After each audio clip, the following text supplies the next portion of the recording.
Hi, my name's Paul Grogan and welcome to my Games of the Month video log for October 2025.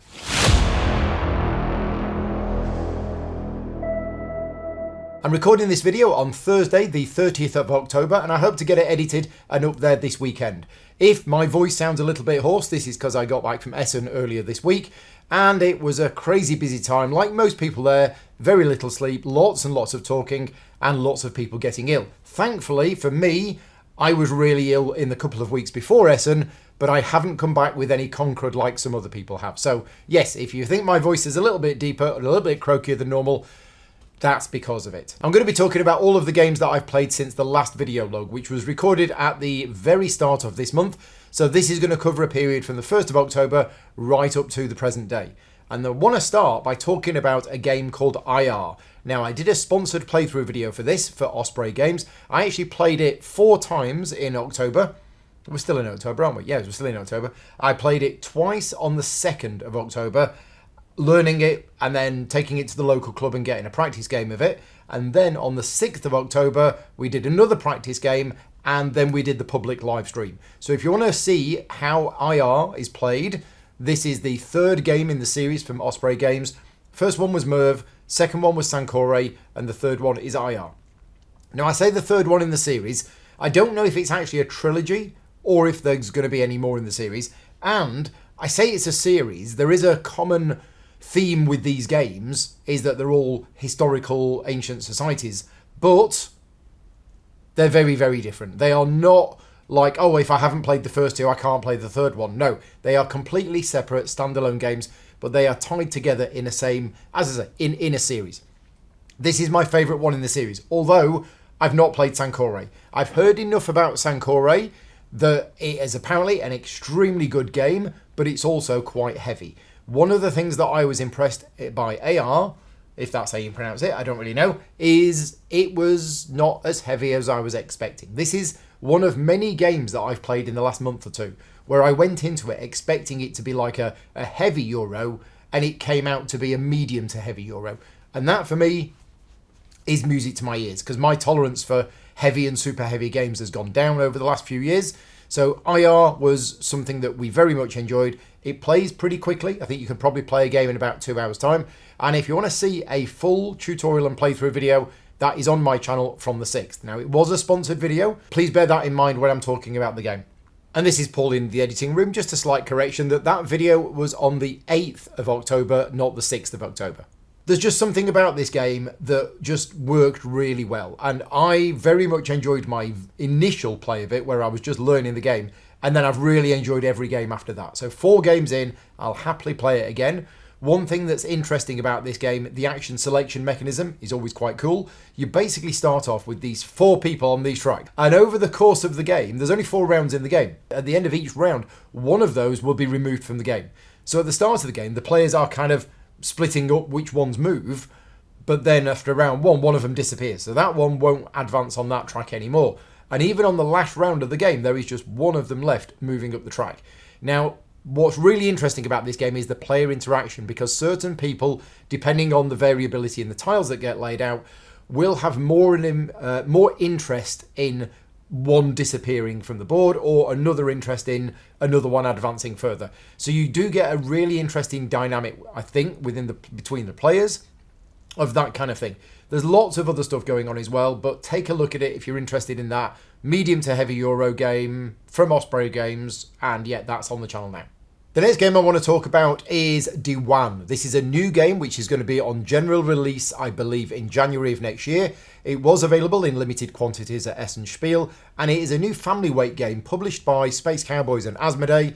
And it's actually a game which I specifically sought out to do a sponsored playthrough of, because about 9 months ago I did rulebook consultancy for this game. So part of my behind the scenes work is that for some publishers, they send me rulebooks and games in advance, and they ask me to do rulebook consultancy.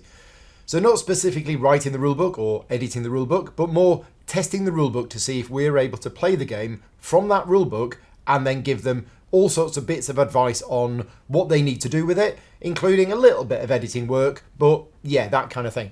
And when we played it, 8 or 9 months ago, everybody I played it with really enjoyed it, and I said, look, I'd really like to cover this game on the channel. I'm generally known for covering the heavier end of the game, so that doesn't mean that I only play heavy games. I do play lighter games as well. And Dewan, for me, has replaced Tower Up as the new game that I will play with people who are brand new to gaming. So we've got a term in the industry called gateway games, and a gateway game is essentially a kind of game that you would play with people who haven't played games before to give them an idea of what modern gaming is like. Tower Up came out last year and is a fantastic example of that. Really simple rules, but also, doesn't take too long to play and got some really interesting decisions in it. And Dewan, for me, is in that same sort of category. Slightly more rules than Tower Up, but it just plays really nicely. And there is a video on my channel. If you want to see that being played, then there is a video on my channel. 3rd of October. So 3rd of October, there is a live playthrough on my channel. Now, I played it twice that day. And also I played it again later on in the week because I had like an hour free and we all decided we wanted to play it again. One thing that is nice about the game is that there is a core system in there and there are different scenarios in the game. So you can play one scenario where there's a volcano in the middle of the board spewing forth lava, which changes the map. Another one in a similar way where there's the flood. So there is water spreading from the lakes as the game goes on. And there's a couple of other scenarios as well, including a team-based scenario, which I found really interesting. So yeah, that is Dewan, as I say, new game, family weight game coming out early next year, and there is a playthrough video on the channel if you want to watch it. On the 4th of October, I did a Patreon-only bonus live stream of me playing Deckers. Now, Deckers I spoke about last month very, very highly. And again, full disclosure, I've been professionally involved in this game. I'm friends with the designer, I'm good friends with the publisher, and I did do a couple of sponsored playthroughs. This one that I did on the 4th was not a sponsored playthrough. I did it because I wanted to play the game. This is one of my favourite games of the year. It's a game which I would desperately want to find more time in my life to play it more. It's fantastic solo, it's fantastic at 2 players. I've not played it at 3 or 4 yet. And this was released at Essen Spiel. I'll talk about Essen later on, but it was really good to see this game being demoed, see it being played, and I was talking to some of the people demoing it about how the demos are going, and they said that people in general were loving this game. Really, really thinky puzzle, and that bonus live stream, I played a different Decker. I played the yellow one. Now, the yellow one is all about installing yellow programs which can modify the sparks. So there's various ways to deal with the sort of enemies in the game. One of the ways is that you use infection programs, and the other way is that you use modify programs to basically change the sparks into one of your own programs. I spoke about Deckers a lot last month, so I'm not going to repeat everything now, just to say that I did play one other game of it this month because I really wanted to, and I still want to play it more. Now, just before we move on, I realise that everything that I'm talking about at the moment is either a sponsored playthrough or a game which I've been involved in and done a sponsored playthrough of. All of this was planned. I go through some weeks where I don't do any paid work whatsoever. This week, for example, I'm not doing any paid work. I got back from Essen on Monday. I worked 14 hours on Tuesday. I worked about 14 hours yesterday. I'll probably be working about 14 hours today and probably about the same tomorrow. And none of that is paid for. All of that is background stuff that I'm doing. This video, tomorrow I'm doing a playthrough video which is not sponsored. But it was always the plan this year that in the couple of weeks before Essen Spiel, I would knock out loads and loads of sponsored playthroughs for a lot of new hot games that were coming out. So yes, please don't think that my channel is now 100% sponsored playthroughs. It's not. And if you keep an eye on the channel over the next 2 or 3 months, there's going to be a huge amount of unsponsored or non-sponsored. I don't know what the right, dissponsored. I don't know what the opposite term is. So yes, that's just what I wanted to say quickly before we move on to the next game I want to talk about, which is Severton, which is a sponsored playthrough video. Now, I am a little bit surprised that Severton is not getting as much buzz as it deserves, because the designer is Vlaja Severton, and Vlaja has not done a new board game for many, many, many years, and this is it. This is it. He's come back and he's got a new board game. Now, Vlaja is one of my favourite designers. Full disclosure, I've become friends with him over the last, 10, 15 years or something like that. But some of Vlaja's games are some of my favourite games of all time, and he is probably still my favourite designer. And this new game is a little bit different from all of his other ones. First of all, it's not published by Czech Games Edition. So if you're going to Czech Games Edition and looking for Vláďa's new game, you're not going to find it because this one is published by Albi. And the reason for that is the game is based on a series of comic book stroke graphic novels that is extremely famous in the Czech Republic. These graphic novels or comics, they've been around for decades, and I think it roughly translates as the Rapid Arrows, and Severton is the name of the sort of city where it's set, but I think it's basically supposed to be Prague. And Albi, as well as being a board game publisher, are a book publisher, and they do toys and games as well. They have the rights to produce stuff for this game. So Albi approached Vláďa and said, would you make a board game based on this? Now, Vláďa was very, very happy to do that, felt very honoured and wanted to stick to, the source material of the game. But what is the game? The game is a 1 to 5 player cooperative quest-based game. Now, there are 5 scenarios in the box. Scenario 1 is a tutorial. Once you've done that, you probably won't do that again. Scenario 2 is where the full game actually happens. And I say the full game, there are other scenarios, but scenario 2 is the one which has a variable setup, variable quests, and all sorts of different things to do. And that is the one that you can play many, many, many times. Scenario 3, again, I believe is replayable, but it's a specific quest. And then scenario 4 is where it's advanced. So there's some extra rules that are thrown in there. And scenario 4, you can replay that as many times as you want because that's very variable. And I believe scenario 5 is another fixed one.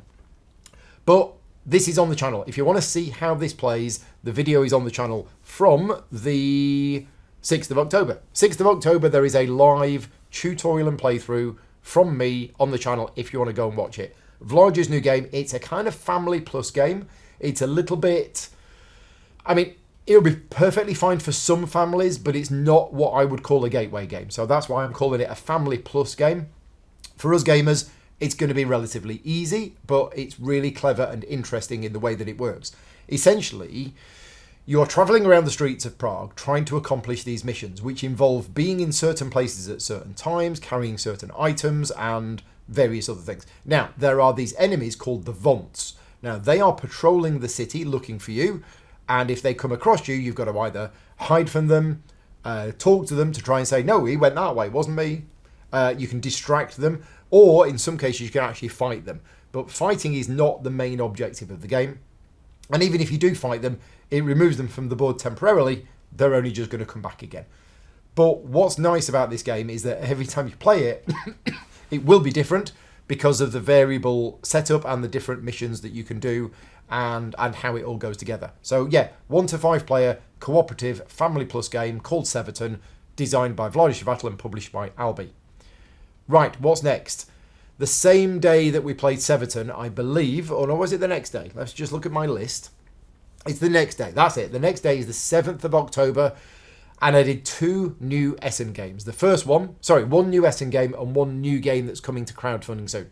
So the first one is Movie Tricks.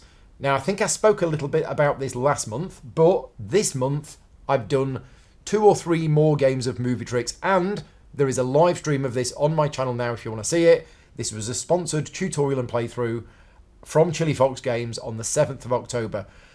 As its name suggests, Movie Tricks is a trick-taking game, but it has some twists to it. It isn't a simple trick-taking game. This is definitely a trick-taking game plus, where you are essentially playing a trick-taking game to try and win the cards for the previous round. Now, whilst that might have felt like a little bit of a gimmick at first, as we played it more and more, we realised, wait a minute, if I put this card in here, I'm deliberately putting this card in because I know this is going to be their next round and I want to win this one next round. So you might put a card into a trick knowing you're not going to win that trick, but that card will then be available next round for you to potentially win next round. So it's got various layers to it. The theme of the game is you're making a movie, and you are basically taking cards and playing them into a tableau. It's a grid, not grid. It's 4 different rows. The first one is the last one is the soundtrack. The third one is the actors. The second one is the props, special effects. That's it. Special effects or CGI, whatever they call it in the game. But essentially, you're taking these cards and you are putting them in a column, and each column scores in a different way. So you've got 4 little mini games going on about how each of them scores. And what that means, like any good trick-taking game, is the cards are going to be a different value for different people. For example, the actors, you're trying to get an equal mix of heroes and villains. If you do, you get some extra points. So a card might come out with 2 villains on it, and I'm like, well, I want that one because I've got 4 here. I've got, 5 heroes and 3 villains, and if I pick up that card with 2 villains, I'll have 5 of each. That card is suddenly worth a lot more to me than it might be to you. So you might try and take it off me so that I don't get it, for example. So yeah, movie tricks, a not too complex but more complicated than your normal trick-taking game. Videos on the channel if you want to check it out, and that is from Chili Fox Games. The other game that we played that day was Tranquility the Descent. Now, Tranquility the Descent is the 3rd game in the Tranquility series, and the designer contacted me and said he'd like me to cover it on the channel. Now, going way, way, way back when, I actually did the original how to play video for the 1st game in the Tranquility series. I haven't played the 2nd one, which was Tranquility the Ascent, and this is Tranquility the Descent, where you're basically burying down into caverns and things like that. This is a game which I didn't think I was going to like. Now, bearing in mind, this is a sponsored playthrough video that I did, but I will be absolutely honest with you, that whole idea of we're all trying to play cards into a pattern and we're not allowed to talk to each other, but there's hidden messages that we can give to people because the order of the cards in your hand are in numeric order. So if I take a card from near the left-hand side of my hand and play it and it's a number 2, then you know that the one to the left of that is probably a number 1. So there's all sorts of ways that you can communicate what you've got in your hand with the other players. And the reason why I don't generally like those kind of games is because I just can't play them very well. I can't get my head around them. I'm not very good at that sort of hidden messages kind of thing. But this one was fine. And I didn't have any problems with it whatsoever. And it was good fun. The artwork's gorgeous. The game is interesting. The people that I have spoken to that have played the other ones in the series have said this is the best one. Now, don't take my word for that. I'm just regurgitating what other people have told me. What I know is that I preferred this one to the first one, but it's been years since I've played the first one, so I can't quite remember it that well, but I know that I did actually enjoy this one. So that's Tranquility the Descent. It might be live on Kickstarter right now. Let me just have a look. Right, I've just looked it up and it's actually live right now. At the time of me recording this video, it's got 21 days to go. So if you are interested in backing the campaign, there is a link to it in my video if you want to check that out. The 9th and 10th was all about Forestry. This is a new game that is coming out. Well, it came out at Essen Spiel, but will be released soon in various other places around the world.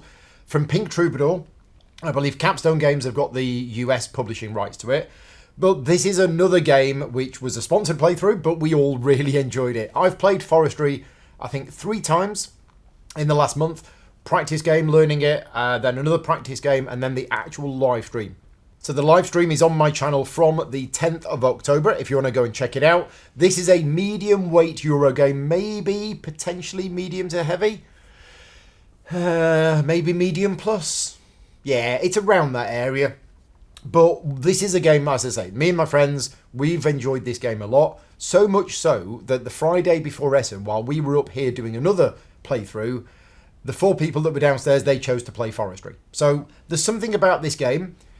The theme is nice, and the theme does come across in some of the mechanisms of the game. Not all of the mechanisms of the game. I'm not going to go out and say this is the most thematic Euro I've ever played. There are some parts of it which are thematic, and there are other parts of it where they are just normal Euro game type stuff. But one thing that I did like about the game is that there is a lot of detailed, real information within the game itself. Either printed on the cards with flavour text, or in the rulebook where it actually gives you, actual information about forestry and what it is and how important it is and what they're doing and things like that. So that's a nice touch to see that the designer and publisher have done their research on the game, and it's not just, a dry, themeless Euro. They've actually put a lot of thought into it. But it plays smoothly, plays in about 90 minutes to 2 hours. The graphic design is good. One thing that I will tell you though, and I have worked with Pink Troubadour on this, is there were parts of the rulebook which for me were not that clear. Some parts were pretty ambiguous in the way that they were worded.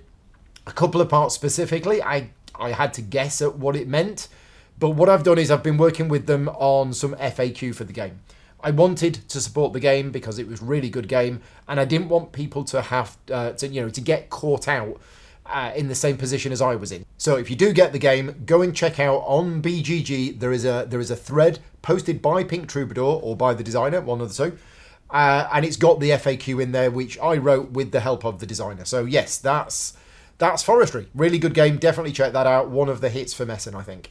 On the same day as we did Forestry, we also did another live stream, and this is the new game from Porter Games, and this is Norsewind. Now, Norsewind is an interesting one because I've had so many games over the last 2 or 3 weeks, all of these new games that are coming out at Essen, and you're probably bored of this already. I've been saying so far, this game's really good, this game's really good, this game's really good. Well, Norsewind, when we first played it, we were like, that's okay. It's all right. I can see that it's probably it's probably a well-designed game, but it didn't give us that same sort of hit as the other games did when we first played them. And then I played it twice again, and all of a sudden, again, I'm not going to go out and say it's the best game ever, but we really enjoyed it. So Norsewind is a game in which you are taking cards, but the cards have got good things and bad things on them. Essentially, the theme of the game is that the Vikings are attacking and you've got to defend these 4 locations, and every card you take has a certain attack value on it. And at the end of the game, for each of your locations, you have to add up the total strength of the Viking attack. And if you don't have enough defense in that particular location, you lose 7 points. That's it. You should lose 7 points. If you do have enough defense, then you will score some points depending on how many citizens you have, or villagers, whatever it is, and the prestige value of that particular area. Sounds simple, but the choices in which card you take is like, oh, well, there's a really good card there with space for 3 citizens, and it's worth one prestige, but it's got 6 Vikings on it. Oh no, if I take that one, I'm not going to be able to defend myself in time. So yeah, we've found it really interesting, and the more I've played it, the more I've enjoyed it. It is a lighter game. It probably plays in about 30 to 40 minutes. But if you want to know more about Norsewind, check out the playthrough, which is on my channel from the 10th of October. The 14th of October was a Tuesday triple bill of playthroughs. And all of these playthroughs were sponsored because these are all new Essen games that are coming out or did come out at Essen. And a lot of my friends and supporters were like, Paul, you're crazy. You're not feeling very well and you're doing 3 playthroughs in a day. Yeah, I get it, but I really was passionate about getting as many games covered as I could, and this was always the plan. Now, those 3 games were not especially complicated. The first one was Garden Lake. This is a new Uwe Rosenberg game published by Albi, and it is a 5-minute teach, if that, and a 30 to 40-minute game. It's a polyomino game, so if you don't like polyominoes, you're not going to like this game at all, but the big difference between other polyomino games and this one is that the pieces are made up of 7 blocks, and they're weird shapes, really weird shapes. You're not going to be able to tessellate these pieces very well. It's really hard to tessellate them because they are such unusual shapes. But the game is actually really clever in the way that it works, because what you're doing is you're placing these tiles into your grid, and unlike most other polyomino games, any tile can go anywhere. You don't have to place it adjacent to another one. And as soon as you've completed, like a column or a row, or you've done a particular thing, you get access to these bonus tiles. These bonus tiles are really small ones. Some of them are just 1 by 1, some of them are 2 by 1, and some of them are 3 in an L. And those are the ones that you use to fill in the gaps. At the end of the game, you're going to score points for every completed column, every completed row, and you're also trying to collect groups of 7 lily pads and groups of 7 or more koi fish. But it just plays really well. This is another one that I have now played 3 or 4 times, and it just got better each time I played it, because like most games, you start to feel comfortable and you're like, okay, first game is I'm just learning the rules. Second game, I'm trying to put those rules into practice. And for the third game onwards, you're like, right, yeah, I now have some idea of what I'm doing. Even though I did worse in my third game than I've done in any of my other 2 games. That's Garden Lake. That is on the channel now from the 14th of October if you want to check out a new light game. I'm not even going to say light to medium. It is a light game designed by Uwe Rosenberg and published by Albi. Also on the same day, Echoes of Time. Now, I spoke about this last month, and I said last month that this game was disappointing when I first played it, and that's because I went in with expectations that this was going to be a medium to chunky Simone Luciani game. And it's actually a light to medium game that takes about 45 minutes, 30 to 45 minutes. Since my initial playthrough, I've played it either I think I've played it 4 more times, and now this is a game that I like because I go into it knowing that it's going to be like a 30 to 40 minute game, and it's not too complicated. You don't have to overthink it, but every game has played out differently, which is really interesting because the deck of cards that you get in this game is not that big, but every time you play it, different things will happen. The twist in the game is that every card has 2 costs to play. First of all, it has the cost of you must discard X amount of cards from your hand to play the card. So the better the card, the more other cards you have to discard. But also how long it takes that card to come into play, because time is a factor. So you might have a really powerful card that takes 4 turns to come into play, but you actually have the ability to manipulate time and push it along faster. It's a game about building up combos. You will have certain cards in the game that will say, oh, every time you do this, you'll get a point, so you want to do more of that. Or things like that.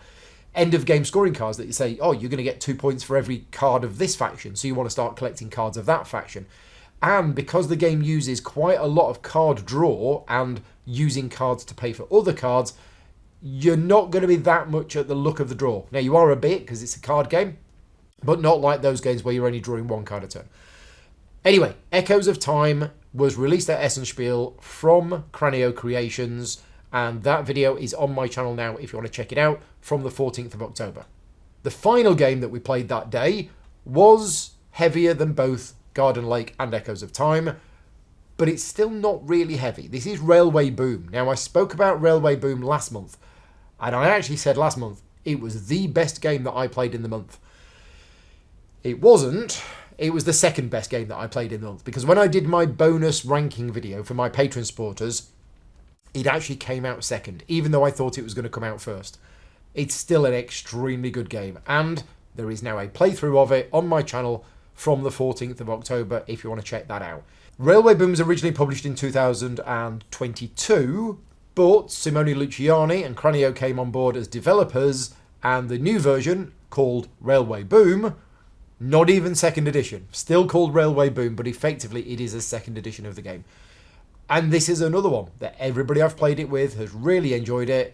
It has auctions as the core mechanism, but if you don't like auctions, don't worry about it. It isn't as brutally punishing as other games with auctions. It's fine, but it just plays really, really well. This is one of my favourite games of this year, and I thoroughly enjoy it. And if you want to check out a playthrough of it, there is one on my channel from the 14th of October.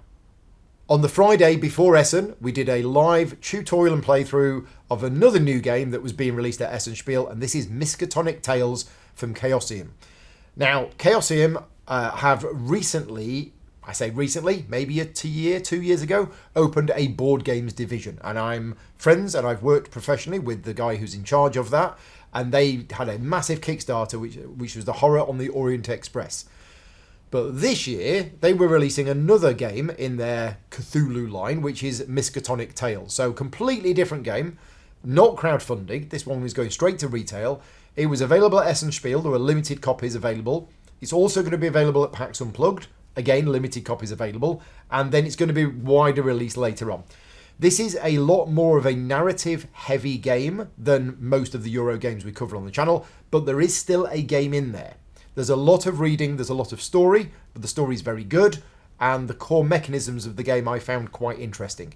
This was a sponsored playthrough video. I would recommend, if you are interested in the game, just watching the start, because it's a narrative-driven game, and therefore you are possibly going to get some spoilers for watching it. Now, saying that, if you watch the whole thing, you're going to get some spoilers. We don't actually cover the entire of Chapter 1. There are 3 chapters in the game. Each one is probably going to take you about, I think the first one is probably about 4 or 5 hours. The second one is about 5 or 6 hours. And the third one is about 6 to 7 hours. There is a save game system built into the game, so you don't have to play it all in one sitting. But we enjoyed the story. We enjoyed the narrative. There was some questions about some of the rules, and as of today, I have been emailing Chaosium and I have offered my help in putting together an FAQ. So again, if you do get the game, I would recommend going to BGG, seeing if there is an FAQ thread. I'm going to be hopefully helping them with some FAQ just for some parts of the rulebook about certain things that wasn't clear to us that we had to get answers on. But yeah, I love the sort of Cthulhu mythos as a theme, and I felt that the story was really good and the narrative was really well written. But yes, that is Miskatonic Tales. And the final game that we played, or that I played, JP came over. We did Threshold. Now, Threshold is actually on crowdfunding right now. I think it's a Game Found campaign. This is the next big game from Open Owl Studios. And we did a playthrough of it the day before I went for Essen. So this is on the 20th, Monday the 20th. We did a live stream. Now, Threshold is... So, let's be honest about this. Open Owl Studios are one of those publishers that I feel is pushing the boundaries of what is a board game. They've done Mythwind. They've done Stone Saga. Now they're doing this one. They've done another one as well, which is a solo narrative-driven game, which is on the way to me. I can't remember what it's called. They do different things. And Mythwind, there is no game like Mythwind because of just the way that it works. Anyway, this game is kind of trying to replicate an MMO. They've made no secret about that whatsoever. They've actually been mentioning World of Warcraft in their advertising trailers for the game, because it's the closest one to an MMO that I've ever played. It starts off and you're this level 0 person and you get a quest to go over there and kill a couple of thieves, and you do that, you get 10 XP, you go back to town, you level up. Ding, you get some more cards. Right, then you get another quest, it tells you to go there, do that. What's that worth? 10 XP. How much do you need to level up to level 2? 10. Right, ding, level 2. You will play this game and within 2 or 3 hours of playing, you will have hit level 4.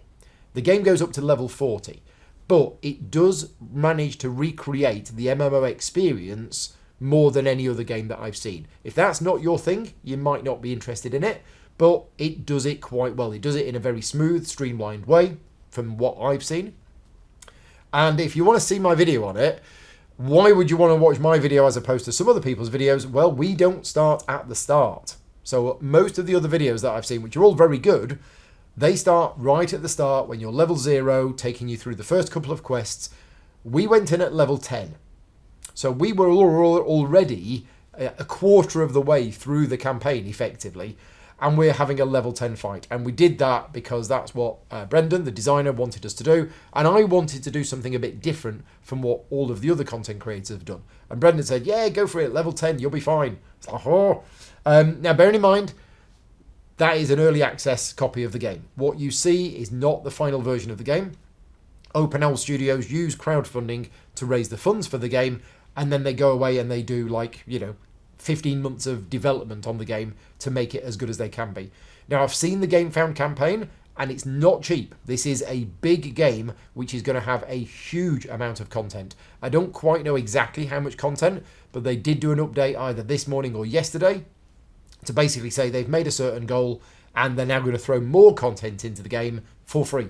So I'm really keen to get this, because I used to play MMOs on the computer.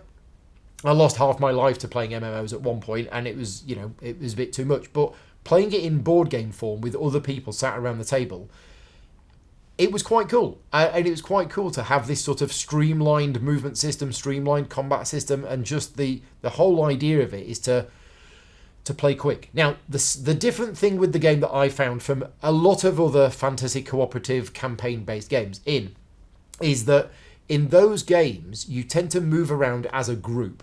So the group travels from one location to another, and then you have a fight. And the rules will be very, very different. You'll have one rule set for the in-between scenarios thing, and then another rule set for what happens in an actual scenario. Well, this game, Threshold, does it a little bit differently. Basically, what happens is, each round, the players will take turns. And on your turn, you might be in a fight, which means you're taking part in a combat on a little hex grid, and you're moving around and you're fighting these enemies. But then, at exactly the same time, on the same round as you're doing that, I'm wandering around and maybe going to the pub, or I'm going farming resources, mining, or speaking to a herbalist or something like that. So the game actually allows for all of these things to be happening at the same time. Now, that said, at the moment, with the current state of the game, the encounters that player is having is scaled based on the number of players in the game. So, for example, you decide you're going to go there, you're going to fight the bandits to try and recover the stolen berries. Okay, you go there and you fight X number of bandits because we're X number of players in the game. But I'm busy down the pub, and Dave's mining, rocks or something like that. Suddenly, you're not going to be able to survive because there's no way that you can fight like 3 enemies at once. But what is also cool is that I can go and join in the fight. So 1 round in the overland world is the same as 1 round in combat. And that's exactly what we showed off on the video. JP got himself into a fight, I was busy somewhere else doing something else, and then the next round I decided to join in on the fight. So yeah, I liked it from what I saw. The other thing that was cool about it was the deck construction. Every time you level up or you get new equipment, no, it's when you level up. Whenever you level up, you can respec your character, and the cards that you put in your deck are based on your level, your class, but also the different equipment that you've got. So the more and more equipment that you find, better equipment has got more keywords on. That allows you to construct your deck more. That's probably the best part of the game so far. But yeah, it's worth checking it out. As I say, it is quite pricey, but you do get a huge amount of content in the game. That is Threshold. That's all of the games that I have played with other people. I'm going to give you a quick list of all of the games that I've played on Board Game Arena, which hasn't been much this month. I've played a couple of games of Spellbook solo, which I still really enjoy Spellbook, and the solo mode is good. Played a game of Heat in our tournament. I think it was the last game of Heat in the tournament, or it might have just been a standalone game, but it was such an awesome game. It was extremely close between 3 of us who was going to win the game right at the end. So that was a very, very tense game of Heat. Played another game of Ark Nova. That, I think, was in the tournament, so the tournament is now over. Played Feast for Odin solo, and played a game of Galactic Cruise, which I think is still in beta at the moment, but it's pretty much done. So yeah, they're all the games that I've played on Board Game Arena. Right, the next thing I want to talk about is Essen Spiel. And the first thing is, I'm going to show you a picture on screen of all of the games that I played at Essen Spiel. Yep, that's right. For the 2nd year running, I didn't play a single game at Essen Spiel. Essen for me these days is very, very different. When I first started going to Essen 25 years ago, and for the first 10 years of me going to Essen, it was all go in as soon as the hall opened. Get as many demos as you can. Buy as many games as you can. Go back to the hotel. Stay up till 3 o'clock in the morning playing games. Then next day, down, breakfast, back to the halls, more demos. I just play so many games. And now, I don't play a single game. I was demoing this year. I demo 50% these days. So I was demoing Thebai from Board and Dice in the mornings. And then in the afternoons and the evenings, it was essentially, and I wouldn't call these meetings, but it was travelling around with my big book of all of these people that I wanted to go and see, and going and seeing them and chatting with them.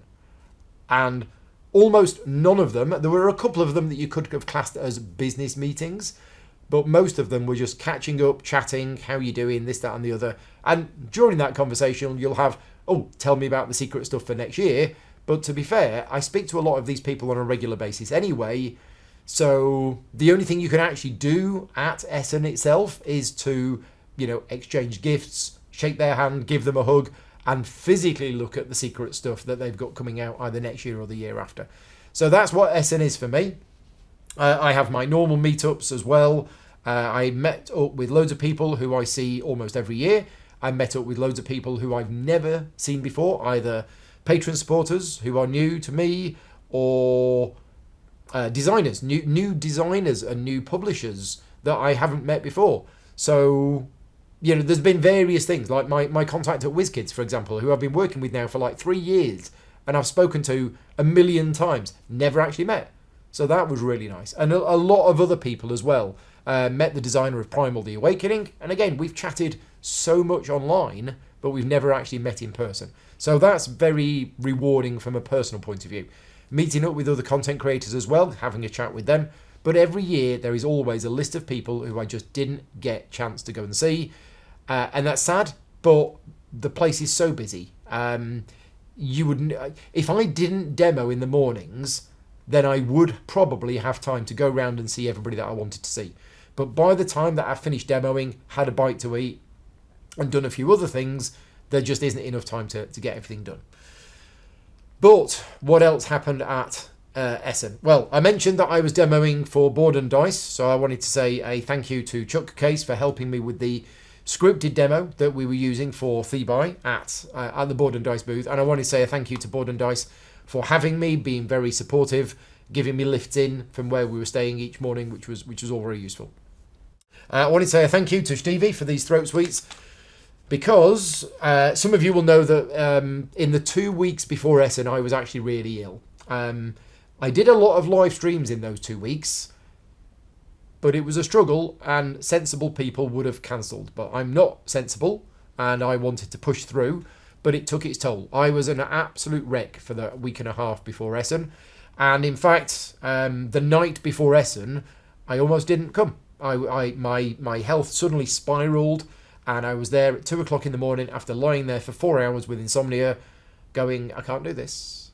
And I was actually on the verge of cancelling Essen, which I didn't. I did go, but Essen was tough for me from a health point of view, and I've still got a little bit of a cough now. But the cough that I actually had before Essen had gone away by the Tuesday. By the Tuesday, it had gone away. So I was like, great, the cough's gone. And then on the Thursday, it came back. So everybody who I demoed to on Thursday just had me coughing all of the time, which was really bad. So yeah, Stevie gave me these. They really helped. And the cough was a lot better on Friday, and then I think even better on Saturday. By Sunday, it had gone. It's now come back. So I haven't been coughing at all in the last 2 days, but today, when I sit down and film a video, the cough has decided to come back. But anyway, that was the demoing for Board and Dice. Also went to the Meet and Play event on the Saturday afternoon, which is a fantastic event, and a big thank you again to the organisers for putting that on. I don't do it as a meet and play. I don't go there to meet people and play games with them. I go to meet them and chat with them. So a few people came to see me, which was very nice. Thank you very much for that. And I had a chat with a guy called Martin. He's got a YouTube channel called Painting with Martin. Definitely check it out if you are a miniature painter. Go and check his channel out. But I always catch up with him each year, and we have a bit of a chat and things like this. Last year, I think it was either last year or the year before, he gave me the painted miniature for Terraforming Mars, the start player marker, which was fantastic. Very, very generous of him. This year, he's given me, well, it's up there. It's Tiny Epic Game of Thrones. And basically, the publisher sent him 2 copies of it, and he painted the miniatures, and he's giving me 1 set. I'll put some pictures on screen now. I haven't actually unboxed it yet, but I will unbox it while I'm editing this video, and I'll put some pictures on screen. So yeah, Martin has painted these miniatures from Tiny Epic. Is it Tiny Epic? Yeah, Tiny Epic Game of Thrones. So that's another game that I need to get tried. I've heard it's actually quite a good game. So yeah, I'll get round to playing that one at some point. I don't know when. What else? You may have noticed gifts, edible gifts. I got a plethora of various gifts, lots of different flavoured Jaffa cakes from all around the world. Some weird things from Sweden, some Stroop waffles. Yeah, gifts like this are always nice. The only box that I don't think I have here is the box of chocolates from Sonia, which is downstairs because we started eating them last night, and any that I ate while I was there. So if you got me something and it's not here, that means it's already been eaten. I also wanted to say a thank you to Marcel, the designer of Dutch Resistance Orange Shall Overcome. Marcel gave me this book. So this is Tales of Dutch Resistance Fighters, and this is an actual book with actual words in it. This is not a game, but this is a supplement to the board game, and it actually has a lot more historical information about some of the characters in that game. Now, I've covered this game on the channel. This was a game which I very, very much enjoyed, and it's a game about the Dutch resistance during World War II, and a lot of the game is thematically grounded with stories of people, real people who were actually there at the time. So a lot of the narrative elements of the game are things that actually happened. And this is just a source book of information filled with that sort of thing. So, yeah, thank you very much for that. So the Dice and Mystics event happens on a Saturday night. It's the Fringe event. Dice and Mystics is a club which is in a town of Bochum, which is about 30 minutes east of Essen. And they have a regular games club there. But every year during Essen Spiel, they run a Fringe event. And this is, when I first heard about this, I felt that this was really unusual. I'm like, why are you organising another gaming event at the same weekend of Essen? When I first heard about it, I thought this is a bit unusual. Now I understand why. It's because they use the same hall that they use for their regular games group, and there isn't any open gaming at Essen. So this is actually a really, really nice event. There's only about 80 people that go. Tickets are sold and sell out very quickly, but it is essentially from 4 o'clock through till about 11. It's a room of people playing games. So a lot of people who I know go, and there's a few designers there, there's a few publishers there. It's a very low-key event, but it's very, very friendly and very, very nice. And I wanted to say a shout out to the organisers, because over the years since I've been doing my channel, I've kind of now got used to people coming up to me and saying, "Hi Paul, just wanted to say thank you very much for your videos, love your videos, can I get a photo with you, etc, etc." Now, a lot of you did that. You might be watching this video thinking, I did that. I'm one of those people that went up to Paul and said exactly that. And I cannot thank you enough, because it is so nice to know that all of the hard work and the effort that I put into my videos is appreciated. So yeah, keep on doing that. It's really good for my ego, and I really, really appreciate people doing that. However, the Dice and Mystics organisers kind of treated me like a guest of honour. And I don't know. I felt a little weird, because I don't think I deserve to be treated like a guest of honour, but I was, and they were really nice. They offered to pick me up from Essen. They offered to feed me. They gave me a table where I could do a demo.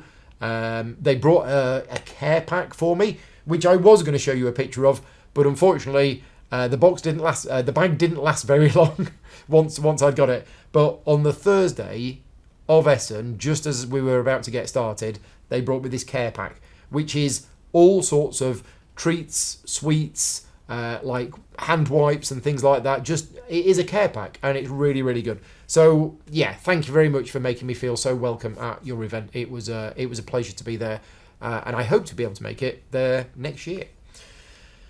What else happened at Essen? There's so much that happened at Essen, but I'm going to keep this fairly brief, because I did 2 live streams from Essen. So if you go back to my channel, you will find that there were 2 live streams from Essen. Both of them are about 45 minutes long. And if you want to find out what I got up to at Essen in a bit more detail, then you can find out on those videos. Other content which has been on the channel recently. Well, the tutorial and playthrough for a game called The Great Commission has gone live. Now, I did this last month. So last month, Paul Snuggs, who's the co-designer of the game, a friend of mine who's been on the channel many times, Paul came over and we recorded a tutorial and playthrough for this game. We've since edited that video, and it has now gone up on the channel. So if you want to check out that, again, this is one of my friends that has designed a game, done the thing that I've been wanting to do for decades and never actually got around to doing myself. He's designed a game, he's had it published, and it is now available. So there is that on the channel now if you want to see that. I also released my how to play video for the Severton expansion. This is a video which I created a couple of months ago, and it was just there waiting until they let me release it. So Severton, my favourite game from last year, has got an expansion which was available to Essen. It's called Acceptance Letter, and it's in a little small envelope. It's a mini expansion, but I did a video covering all of the things that's in that expansion if you want to check out that. This is Paul in the editing room. Just remembered a few other videos that I did in the month. There was an unboxing video for the new Mage Knight expansion. So Mage Knight Apocalypse Dragon has arrived, and I did an unboxing video of that just a couple of days ago. So that's on the channel if you want to watch that. I also, just before Essen, we did a live show talking about all of our most anticipated games at Essen. So it was about a 1-hour live show where we talked about, loads of new games that were coming out at Essen. And I did an unboxing video for a game called the Voynich Puzzle. One of the new games designed by Danny Garcia, which is out at Essen Spiel. I managed to get a copy of it just before Essen, did an unboxing video, was hoping to play it, but didn't get a chance before Essen happened. Coming soon to the channel is, now, tomorrow, for me, which is actually probably going to be yesterday for you, is Orloj, the Prague Astronomical Clock. I'm recording this video on a Thursday, and I am hoping to get it edited and uploaded either Saturday or Sunday. But Orloj, I'm going to be covering tomorrow night. So tomorrow I'm going to be learning it, and then we're going to be doing a practice game in the afternoon, and then we're going to be doing a live public stream in the evening. And just going back to what I said earlier on about paid work and unpaid work, none of the work that I've done this week is sponsored. So that video that I'm doing tomorrow night is not sponsored. I'm doing that one ahead of all of the other new games that I brought back from Essen, because that's the game that my Patreon supporters have voted on that they wanted to see the most. So what's the plan for the next 2 or 3 months is that I have a poll currently running on my Patreon page of which game do you want me to play next. And every week I will look at it, and whichever one has the next most votes, that's the one I'm going to be doing. And Orloj was the clear winner. So that is the game that I'm going to be covering tomorrow night. It will already be on the channel by the time this video goes out. Next week, Tuesday evening, Mage Knight Apocalypse Dragon. The playthrough is happening, the game is real, and we are going to be doing a playthrough on it next Tuesday.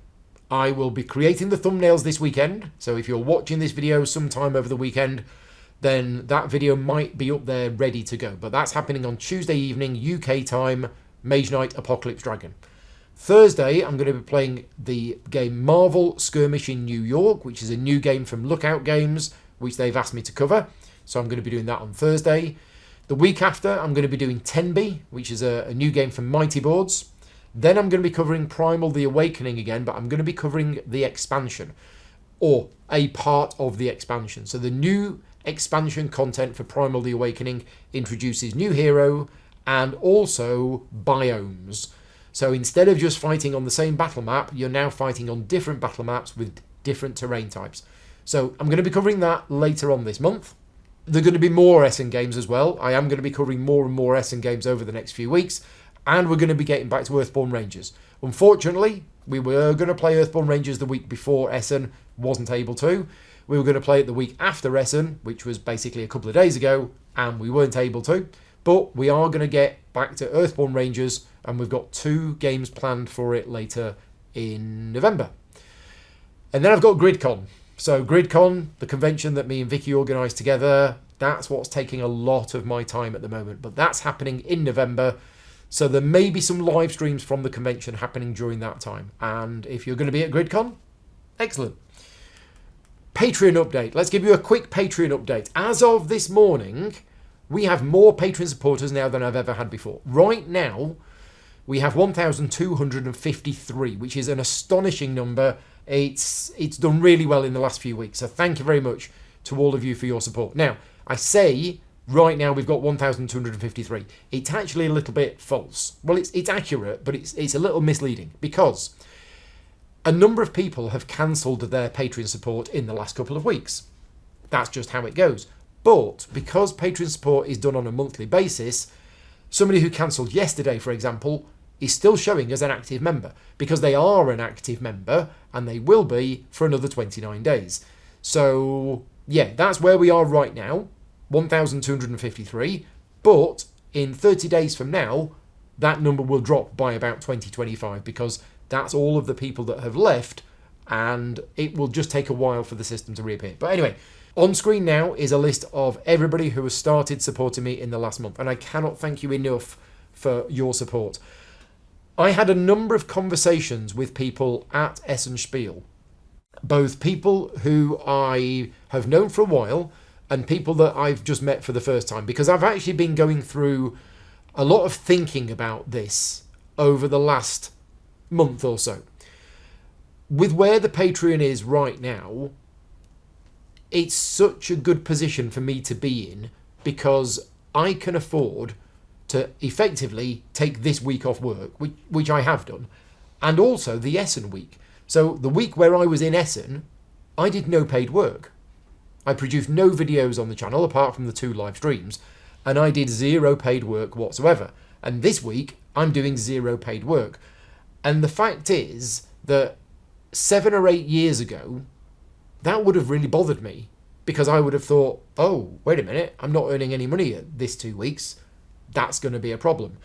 Whereas because of the Patreon support I get, I don't need to worry about that now. I can carry on doing what I need to do, and I'm still producing content, maybe not as much as I did in the time before Essen, but it's also balancing it out, and that's where I feel that the Patreon's in a really good place. I'd love to give more things back if I can. It's just a matter of time. I've got all sorts of crazy ideas. I spoke to Rado about one crazy idea that I had, but to be fair, I've had this idea a year ago, and I'd love to make it happen if I can. It's just I don't have time to do so at the moment. So yes, big thank you to all of you for supporting me on Patreon. And this video is not sponsored, and all of the advertising revenue from not only this video and all of my other videos goes to charity, and I can't do that without your support. So yeah, thank you very much.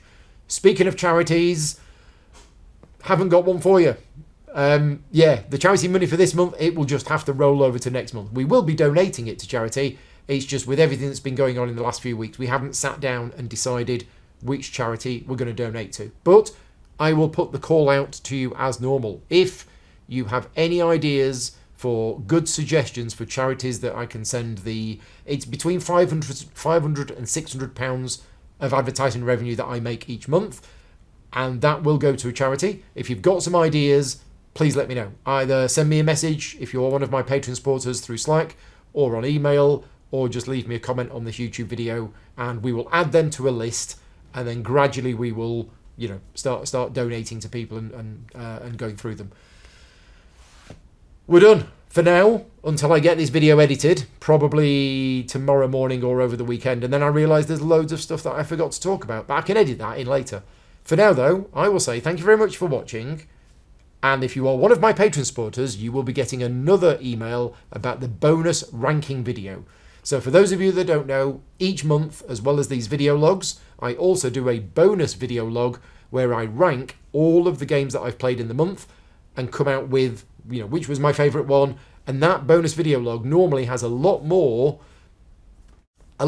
detail and unfiltered thoughts on games than I share in these videos. So yes, if you're one of my Patreon supporters, then at some point in the next 3 or 4 days you will be getting an email with a link to that. That's it. We're done. Thank you very much for watching. I'll see a lot of you at GridCon, and the rest of you I will see next month. Cheers everybody. Bye-bye.